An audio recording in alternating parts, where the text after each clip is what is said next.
Nasib anak kades jagoan aniaya pemuda perkara tak terima ayahnya dikritik minta THR 165 juta. Sosok anak kepala desa yang viral karena ayahnya meminta tunjangan Hari Raya Lebaran 2025 di Klapanunggal Kabupaten Bogor ditetapkan sebagai tersangka. Pria bernama Lutfi Rai alias LR 26 tahun ini ditetapkan sebagai tersangka dalam kasus penganiayaan terhadap seorang pemuda. LR diduga memukul seorang pemuda di Klapanunggal hingga mengalami luka sobek dan memar di bagian wajah. Kapolsek Klapanunggal, AKP Silvi Adiputri membenarkan penetapan tersangka terhadap LR tersebut. Dia diduga memukul korban bernama Mekel Wahyudin 27 tahun menggunakan tangan kosong di bagian kepala saat berada di Kampung Tegal Desa Kembang Kuning pada Senin 28 April 2025 malam, kata Silvi di Klapanunggal, Rabu, 7 Mei 2025. Silvi menjelaskan korban mengalami luka sobek pada pelipis kiri dan memar di pelipis kanan. Korban menjalani pengobatan di RSIA Kenari Graha Medica, korban baru melapor pada 30 April 2025, ujar Silvi.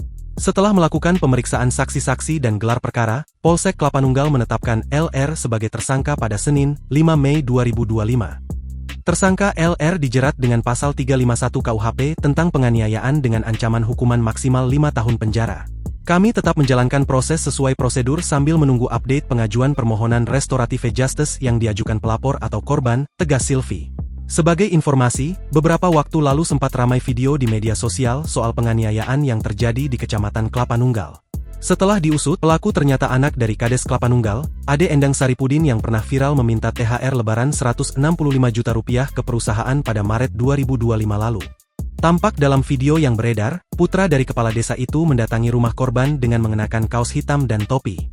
Saat baru tiba, ia tampak begitu emosi dan mempertanyakan maksud dari pemuda yang mengkritik kinerja ayahnya melalui media sosial. Korban pun mempertanyakan apa permasalahan yang terjadi namun pertanyaan itu dibalas dengan pukulan. Tak butuh waktu lama, anak kades tersebut menegaskan bahwa urusan yang dijadikan permasalahan adalah terkait komentar korban di media sosial. Menurut si anak kades, akibat komentar korban di media sosial, ayahnya itu diolok-olok warganet. Korban pun berusaha menjawab namun dia kembali mendapat pukulan. Gua ngekritik, gak usah mukul, paparnya. Belum puas dengan aksi beringasnya, anak kades itu meminta korban untuk menggunakan otaknya ketika bermedia sosial. Dengan arogan, anak kades itu kembali menyelak setiap korban berusaha memberikan penjelasan.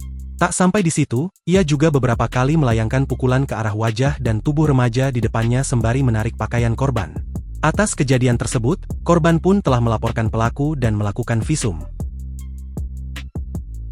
Download Tribun X sekarang, menghadirkan lokal menjadi Indonesia.